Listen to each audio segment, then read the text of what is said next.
É possível empreender com impressão 3D? Como transformar essa paixão em um negócio de sucesso? Neste mês de março, que celebra o Dia Internacional da Mulher, tivemos a honra de conversar com Simone Sperhack, fundadora da Cisper Design, uma empreendedora que tem se destacado no universo da impressão 3D. Simone, bem-vinda. Conta mais sobre ti e sobre a tua empresa. Obrigada, Mota. Obrigada pelo convite para estar participando aqui. A minha empresa, ela começou lá em 2001 e não era com impressão 3D. Eu terceirizava a fabricação, eu desenhava produtos e terceirizava. Eu parei de trabalhar como empreendedora e busquei um caminho acadêmico, tá? Ser professora, aprender, eu senti a necessidade de ter mais contato com design. A minha formação é em desenho industrial e tenho mestrado e doutorado em design. Um foco em produtos, jogos, brinquedos, objetos lúdicos, enfim. No desenvolvimento do meu doutorado, né, da minha tese, eu desenvolvi um jogo para treinamento, e esse jogo era um jogo analógico, era um jogo de tabuleiro. Esse jogo, as primeiras peças que eu fiz, eu sempre pensando muito na questão ecológica, na pegada ecológica e tal, eu fiz umas peças que elas eram recortadas em CNC e recortadas em MDF, eu acreditando assim que era melhor, a opção melhor, né, em termos de produto mais ecológico e também o acesso que eu tinha ali de materiais. Aí, as primeiras peças que eu fiz, que eram para ser uns barquinhos, eu deixei muito abstrata a forma e as pessoas não identificaram que eram barquinhos. E aquilo ali, assim, foi horrível, foi o primeiro, né, primeiro teste que eu fiz do jogo e já deu, tipo assim, primeiro impacto de na hora de pegar as peças já usaram tudo errado. E dentro do laboratório que eu estava, eu fiquei buscando um outro caminho que tivesse, materiais, sustentáveis, ecológicos, né. E eu tinha acesso a algumas impressoras na época de ponta, acho que continuam sendo excelentes impressoras, só que essas impressoras só utilizavam um plástico que tinha petróleo, que era o ABS. Sim. E, por acaso, o monitor lá do laboratório disse assim: "Olha, Simone, mas aquela impressorazinha lá desktop pequenininha, que está meia boca, assim, ela utiliza PLA". E eu disse: "O que é PLA, né?". E aí eu aprendi, fui pesquisar, estudei o que era PLA, e eu disse: "Bom, é esse aqui, vai ser isso aqui". E dentro disso eu acabei mexendo na impressora, disse: "Olha, não está muito boa e tal", era de uma fabricação nacional, era de uma marca nacional daqui de Porto Alegre, né. E eu consegui autorização para utilizar esse equipamento e meio que consertar ele, fazer ele funcionar. Nossa, fiquei uma semana trabalhando 4 horas por dia em cima, eu nunca tinha utilizado uma impressora 3D, eu não tinha ideia, não tinha noção de como é que funcionava. E acabei conseguindo fazer, consegui trabalhar e ali começou a surgir uma paixão pela impressão 3D. Ali me solucionou vários problemas que a peça de MDF eu ia ter que, pintar e dar acabamento nelas. Pela impressão 3D com PLA, ela já sai pronta na cor que eu queria, né, não precisava ter mais um processo. A partir dali eu me apaixonei por isso e disse: "Eu não posso mais viver sem uma impressora 3D, gente, eu preciso ter uma impressora 3D, eu vou dar um jeito de conseguir uma impressora 3D". Eu tinha uma colega minha, muito amiga, querida, e a gente se olhou e disse assim: "Nossa, vamos comprar junto uma impressora?", porque era muito caro na época. Eu disse: "Vamos comprar junto uma impressora?", "Vamos". Aí eu disse: "Ah, vai ficar na sua casa". "Tá, beleza, vai ficar comigo e tal". E a gente dividia a impressora e a gente meio que começou a fazer algumas brincadeiras, de fazer uns chaveiros, fazer algumas coisas, mas ainda assim, a passinho de formiguinha e de uma forma não focado no empreendedorismo ainda. A gente estava focado na vida acadêmica, no meio acadêmico. Então, aí depois disso, essa brincadeira foi acontecendo e tal. Depois ela se mudou, e aí eu comprei a parte dela, da impressora. Aí depois, ali durante o Covid, eu já tinha terminado meu doutorado, já tinha defendido a minha tese e tal, eu estava dando aula em universidades, e durante o Covid houve uma quebra aí nas universidades e mudanças também, e eu acabei, saindo fora, e eu decidi assim: "Bom, pronto, agora eu vou dedicar a isso, eu vou trabalhar com isso", né. E aí foi o que aconteceu, começar a trabalhar só com a impressão 3D. Eu queria te perguntar, Simone, tu falou bastante ali que tu conseguiu a impressora 3D e como é que tu aprendeu? Tu falou que foi tu tinha algum curso que te guiava, tinha alguma coisa, ou foi tudo assim na Então, base do empírico, assim? foi uma mais ou menos tentativa e erro. E É. muita vontade de fazer dar certo, entendeu. Santo YouTube, né, que no YouTube a Sim. gente encontra muita coisa, hoje a gente encontra, nossa, muito material no YouTube para solucionar vários problemas. E já tinha conteúdo no YouTube em português naquela época? Tinha que olhar conteúdo de fora? Como é que era? Eu usava conteúdo de fora, entendo bem inglês, então era muito tranquilo para mim. E pensando na questão prática, às vezes, a gente não precisa nem entender inglês. A gente vai observando e vendo o que está sendo feito ali, repete, repete, repete, daqui a pouco dá certo, né? É a tentativa e erro, não desiste, porque depois que consegue, é um universo que não dá para viver sem. Hoje, quando o pessoal vem para F3D, eles olham a impressão 3D e perguntam o que, que dá para fazer. Tu usou a impressão 3D como uma ferramenta, né? Tu já sabia o que tu queria e tu usou como um meio para obter o teu resultado, né? O que tu queria. E eu acho que isso é muito bacana, né? Eu sempre falo que a impressão 3D é a materialização das ideias e tu levou isso ao pé da letra, né? Realmente tu tinha as Então, ideias e queria materializar, né? tudo, assim, sabe? Eu não pensei que eu fosse viver para ter essa tecnologia na minha mão, entendeu? Eu me lembro, há uns 20 anos atrás, que eu fui numa exposição ali do Marques, aqui no centro de Porto Alegre, né? No Museu de Arte do Rio Grande do Sul. E dentro dessa exposição tinha umas peças de arte feitas por impressão 3D. Eu estava, inclusive, com uma das minhas irmãs, que ela é artista plástica, né? Aí eu olhei aquilo e disse, nossa, um dia eu vou ter uma impressora 3D, eu preciso ter uma impressora 3D. Tu lembra mais ou menos quanto é que custou a tua primeira impressora 3D? A minha primeira impressora 3D foi nacional, tá? Em 2016. Ela custou R$ 4.000. R$ 4.000. E estava em promoção. E aí, posteriormente, eu fiquei com 3 unidades dessas, né? Depois, posteriormente, eu troquei essas 3 unidades por cair nas graças da Ender 3, Sim, todo mundo. que é a mais popularzinha, assim, hoje em dia, né? E me apaixonei pela Ender 3, e aí ainda tenho as 3 que eu comprei, tenho mais 2 outras impressoras de maior porte, maiores, que imprimem mais rápido também. Funciona para qualquer hora, com qualquer pecinha, qualquer aramezinho, tu conserta. Ela é muito fácil de fazer toda a manutenção dela. Eu mesma fui aprendendo, como eu te falei, com o YouTube, né? Fui aprendendo a fazer a manutenção dela, então eu acabei não necessitando de técnicos, porque eu fui fazendo. Mas, assim, eu tinha a velocidade, às vezes, que eu precisava, porque eu sou uma empresa de uma mulher só, né? Sim. Eu faço absolutamente tudo. Então, ficar sem uma máquina, às vezes, por uma semana, aquilo ali me consumia 1/3 da minha produção, né? Hoje, quantas impressoras tu tem hoje? Eu tenho 2 Bambolab P1S, é isso? Tem um S, a quadrada, né? Isso, aqui tem até 4 cores, né?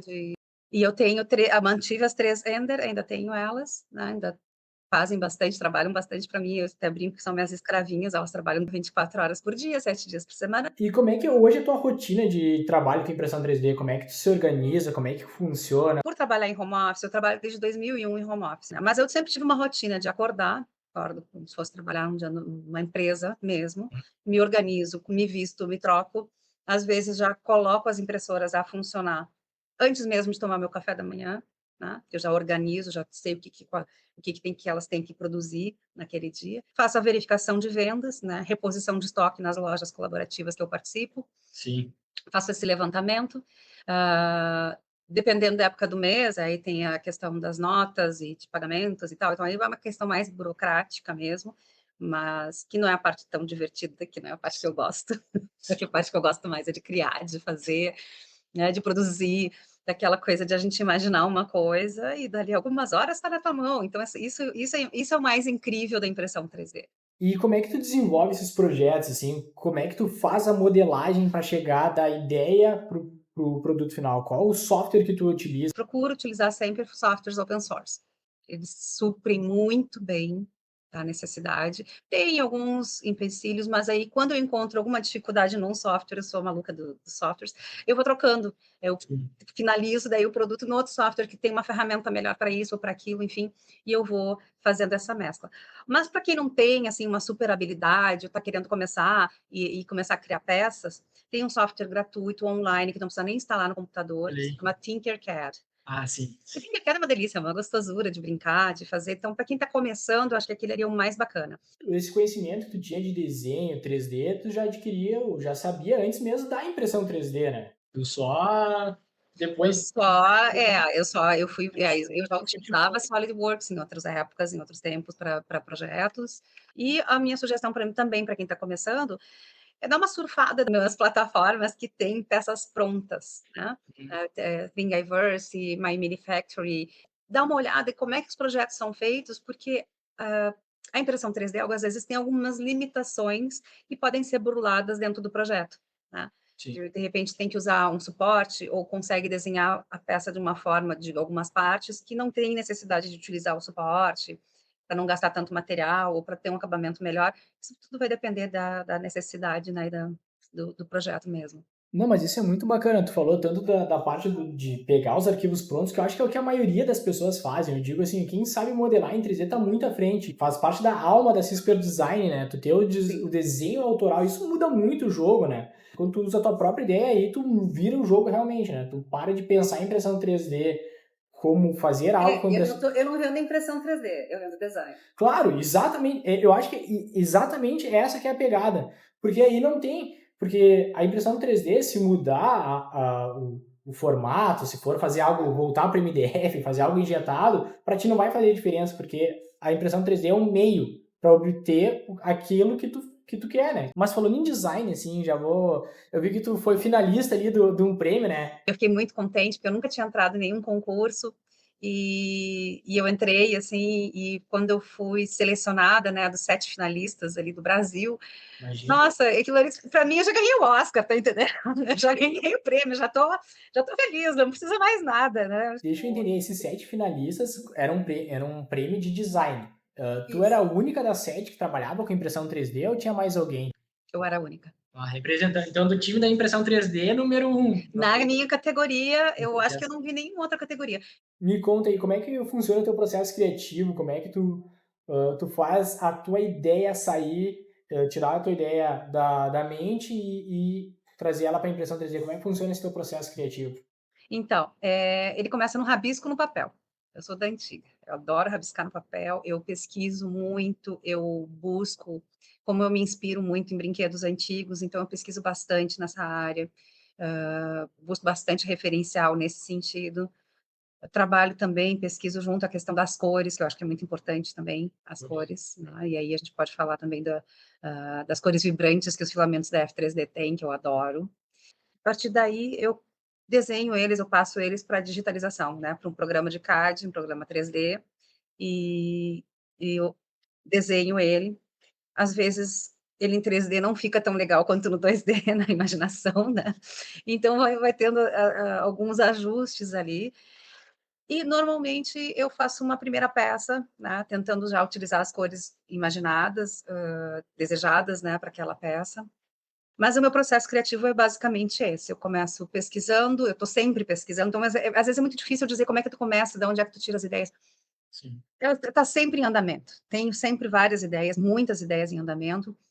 Tu falou antes das feiras que tu trabalha, que fez parte da história da CISPER Design, e hoje como é que tu encontra hoje teus clientes, como é que tu busca eles? Uma das lojas que eu estou desde o começo da loja, que chama Armazém Colab, fica ali na Padre Chagas, no comecinho da Padre Chagas, ali quase a esquina, ali quase na frente do hotel. E também estou participando da loja do Design Week Poa, né, que é Independente Galeria de Design, que está lá no Pontal Shopping. Meus produtos também estão lá, então tem na Zona Sul, né, na Zona Norte. E para quem não tem acesso a essas lojas e quer comprar também, eu tenho a minha loja online, né, que é cisperdesign.com, que dá para comprar, entrega para todo o Brasil e exterior também. Então, as feiras são ainda muito importantes, elas acontecem ainda, eu que não tenho participado. Acho que é um canal maravilhoso para o pequeno empreendedor. Ele traz, o que ele me traz, o que ele me trouxe, assim, de principal? Enquanto eu participava das feiras, eu divulgava nas redes sociais. E aí tinha, às vezes, as pessoas compradoras também divulgavam ou marcavam e tal. E isso fez o quê? Que as pessoas acreditassem que minha empresa é real, não é fake, não vai cair ali e pagar e não receber, entendeu? Então, isso daí trouxe muita credibilidade da existência, que é real, é verdadeiro, está ali, é feito, né? Então, isso para mim foi muito importante. Então, tu acredita que teu público número 1, o principal, são as crianças? O meu consumidor principal são as pessoas que compram crianças. Sim. Então, na verdade, eu tenho que atingir as crianças pelos adultos, tá. Eu acho que sim. Isso é bem difícil, tá. Aí, por isso também que eu busco o brinquedo antigo, né, que eu acho que tem um apelo emocional, a nostalgia que está tão em alta hoje em dia, eu acho que ele acaba, tendo essa pegada. E tenho também a questão do meu produto ele é ser analógico, né, ele não tem nada eletrônico, não tem absolutamente nada eletrônico. Então, eu acho que isso também faz falta. E eles são manipulativos, eles são brinquedos para pegar, para tocar. E hoje em dia existe um déficit disso nas crianças, né? Quer dizer, é tudo aqui no celular, pega aqui, né, com o dedinho só. Fica faltando essa parte do desenvolvimento infantil, que eu acho que é tão importante, né? Falou muito da questão aí da criança mexer, e aí a gente passou no Rio Grande do Sul, né, em maio, teve as enchentes, foi inicialmente a gente começou, teve um problema de ter o resgate das pessoas, né, e depois teve vários problemas, entre eles, depois que as crianças ficaram em abrigos, e ali sem ter o que fazer, né? Era um ambiente ruim, era um ambiente rústico ali. E assim, eu acho que a gente sempre busca ajudar, né? E isso é muito bacana, que nós queríamos buscar alguma forma de ajudar com a impressão 3D, e tu foi a peça fundamental, a peça-chave de achar uma solução realmente para um problema existente, que foi o problema das crianças que estavam nos abrigos, né? Essa situação de emergência, essa situação de ansiedade, e o brinquedo, né, o brinquedo sensorial, ele ajuda a diminuir a ansiedade. Eu acho que é muito bacana. Tu poderia falar mais sobre como é que funciona o brinquedo trazendo esse bem-estar para a criança, e como é que foi, até a parte que tu nos auxiliou também, da questão da faixa etária do brinquedo, de como é que deveria ser o brinquedo, as cores. Tu poderia falar um pouco mais sobre esse momento? Foi um momento bem triste, né, do nosso estado aí, mas a gente tenta fazer do limão uma limonada. Eu achei muito bacana a iniciativa da empresa de vocês, da Filamentos 3D, da F3D, em proporcionar essa distribuição desses brinquedos feitos por impressão 3D, né? As peças que são, né, que monta e desmonta e tem aquele movimento, que eram umas porcas bem grandes, uns parafusos, uma porca grande, né? Que eles ficavam botando e tirando. Isso trabalha, além da psicomotricidade fina, né, que é o movimento das mãos, deixava a criança menos ansiosa, que nem aqueles fidget fingers, né, aqueles brinquedinhos que ficam mexendo os dedos, a pessoa que são nervosas, ansiosas, aquilo ali ajuda a baixar a ansiedade, distrai. E o brincar para a criança, e não só para criança, tá? Brincar para nós adultos também. Brincar, jogar, ele faz com que a gente vá para um universo paralelo. Quer dizer, vai para um mundo imaginativo, vai para um mundo que não tem paredes, né? Quer dizer, e onde tu tá dentro da brincadeira, quando tu tá brincando, tu abstrai o que está ao redor, né? Então, isso daí, para as crianças, para elas brincarem, elas ficaram sem brinquedos, porque muitas crianças ali perderam absolutamente tudo, né? Então, o brincar tem essa função também, né? E o brinquedo, ele é uma ferramenta, ele é um plus para brincar. Ali conseguiu realmente materializar uma ajuda, né? Isso daí foi um momento muito marcante, né? A gente, uma angústia até das pessoas que estavam bem, de querer ajudar e realmente ajudar de uma forma genuína, né? Ajuda, né, quer dizer, existem vários caminhos para a gente ajudar, né, tem aquelas pessoas assim, dizem: "Nossa, mas eu não estou fazendo nada". Eu cheguei a ficar nessa sensação, porque eu não tinha forças emocionais para ir para um front, por exemplo, para ir ajudar Sim. fisicamente, né. Então eu fui fazendo uma ajuda de uma forma, né, do backstage, assim, por trás. Além de vocês, eu também fiz apitos de socorro, que eu distribuí mais de 200 unidades gratuitamente, né, porque também estava perigoso andar nas ruas, muitas pessoas que estavam nas ilhas não saíram das suas casas por medo de serem saqueados, né? E aí está aí a 3D, né? Mais uma vez ajudando, porque a gente já colaborou ali na época do Covid com as máscaras, né? São coisas que às vezes a pessoa consegue de outra maneira, mas naquele momento de emergência, como é que o cara vai conseguir um apito? Como é que o cara vai conseguir fazer uma máscara, né? Ou o volume que foi necessário, foi muito bacana isso. Mas voltando a falar de empreendedorismo, tá? Eu queria saber quais foram as maiores dificuldades de empreender com impressão 3D? E como é que tu superou esses desafios? O que eu vejo de problemas no empreendedorismo no Brasil, em geral, são as taxas, né? A questão do incentivo fiscal. que por mais que digam que tem, ainda não é o suficiente, sabe? A gente paga muito imposto na impressão 3D, a gente tem o nosso equipamento é importado. Chega a ser ridículo ver a venda nos Estados Unidos, que tu consegue comprar impressoras por $100, quer dizer. E aqui a gente paga uma tonelada de impostos, né? Enfim, é um investimento, mas esse eu acho que é o maior problema. Não, isso é bacana, é ruim, mas é bacana porque às vezes a gente posta vídeo mostrando o que tem de empreendedor lá fora, o pessoal fala que não é possível aqui no Brasil. Eu acho que da forma como é lá fora, realmente não tem como, né? Tu mesmo falou da questão do preço das impressoras, até mesmo o preço do material, que a gente gostaria às vezes que fosse mais barato, mas a gente também nos impacta, né? Mas que ainda é possível. Eu acho que isso é bacana. A questão, acho que do empreendedorismo também, principalmente no Brasil, a gente tem que ter muito jogo de cintura. Sim. Tem que saber dançar um pouco conforme a música, tá? Tá muito caro isso, tá muito caro aquilo, né? Sinceramente, assim, eu vou indo de uma forma que, como eu falei, eu nunca dou um passo maior que as pernas, tá? Então, eu vejo, olha, tá vendendo bem, então eu posso crescer um pouquinho, vou crescer um pouquinho, vou crescer um pouquinho. Eu não pensei em crescer um montão de uma vez só, porque eu não sei se vai ter demanda. Acredito que vai, tá? Porque a coisa tá indo bem. Mas, então, eu não sei muito bem se ajuda a falar dessa forma, né? Mas é a forma como eu comecei a trabalhar e eu acho que o maior problema é a burocracia. Aí, dentro da burocracia, a gente entra aí com brinquedos que tem o selo de segurança do brinquedo, né? Então, é mais um gasto, mais um envolvimento, é demorado também, mas é extremamente importante. Eu acho que é bacana falar isso, né? Porque às vezes na impressão 3D as pessoas, tu pode materializar, criar o que tu quiser, mas ainda tu vai depois, na hora de vender, tu vai ter alguns limites, né? Então tu podia falar um pouco mais sobre essa questão do selo, de como é que é a burocracia, como é que é o processo para conseguir vender um brinquedo feito em 3D? Então, eu tenho, todos os meus brinquedos têm selos. É demorado, é burocrático, né? Ele não é tão simples, são várias etapas, eu achei super complexo, me atrapalhei vários momentos, eu tive uma assessora, né? Contratei uma assessoria para fazer isso. Não é tão simples assim, mas eu já sabia que todos os meus brinquedos estavam dentro da conformidade, porque quando eu criei eles, eu já criei pensando na segurança do brinquedo, né? Então, todos eles foram aprovados, todos eles passaram, e só que realmente a minha paixão, que é brinquedo, se tornou mais complexa ainda, que é a questão do selo, né? Deixa eu te fazer uma pergunta. A gente está no mês da mulher, a gente falou ali da questão do empreendedorismo. E como é que tu vê a presença das mulheres no mercado de impressão 3D?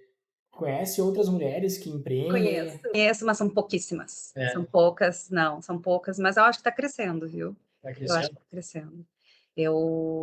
Quando eu comecei, assim, inclusive nas feiras, era muito bizarro, porque teve algumas feiras que eu levei em ambientes fechados, eu levei a impressora 3D, uma delas, e deixei imprimindo ali, né? Durante uma forma demonstrativa, chamava muita atenção, muitas pessoas nunca nem tinham visto uma impressora 3D, como é que era, perguntavam como funcionava e tal.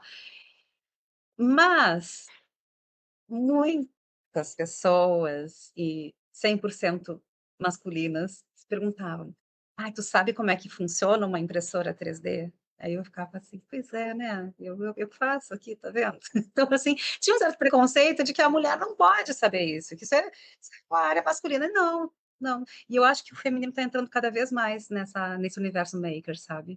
Mas uma coisa que é muito bacana, eu acho que das mulheres elas terem alguém para se inspirar, né? Eu acho que nisso tu é uma referência, eu acho que isso é muito bacana, né?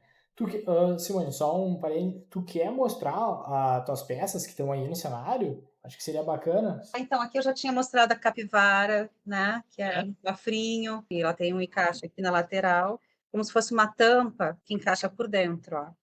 Show de bola. Mas eu fiz isso para não ser aquele facinho que a gente abre, tem uma borrachinha assim que abre embaixo da barriga, né? Aí tira tudo fácil. Não, não quero que seja fácil, não. Vai ser chatinho mesmo de abrir, porque daí tem que estar com muita vontade. Então, o quebrado com a fita tem isso, né? Que é para quebrar, por quê? Tu tem que querer muito usar aquele dinheiro para quebrar o teu porquinho, né? O teu cofrinho. No caso, a capivara aqui. Sim. Aí aqui eu tenho também os humaninhos, né? Que são com elástico esses, então eles se movimentam, eles brincam, ele senta, ele faz ginástica, ele até natação faz se quiser. Isso daí é novidade, né? Eu vi que tu postou há pouco tempo. Esse aqui é mais ou menos novidade, mas agora eu fiz eles têm 4 cores de roupas, né, que é o verde, vermelho, azul, amarelo, e na cor no maninho escurinho e o clarinho. Os músicos de Bremen, que foi um dos primeiros que eu fiz. Saltimbancos, né? Isso, no Brasil mais conhecido como os saltimbancos, né, que são os músicos de Bremen também, que é o carrinho que eu falei do pato, né, o pato eu não tenho ele aqui agora. Aí eu tenho aqui chaveirinhos, tenho da coleção Porto Alegre também.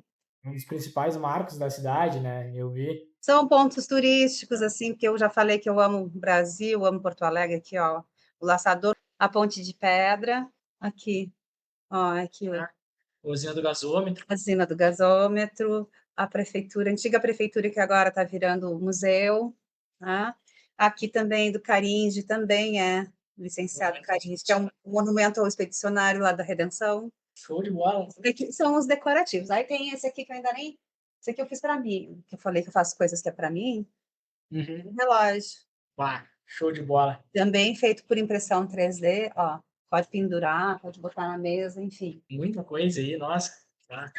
As possibilidades são infinitas. A impressão 3D é uma coisa, é incrível, é incrível, é incrível.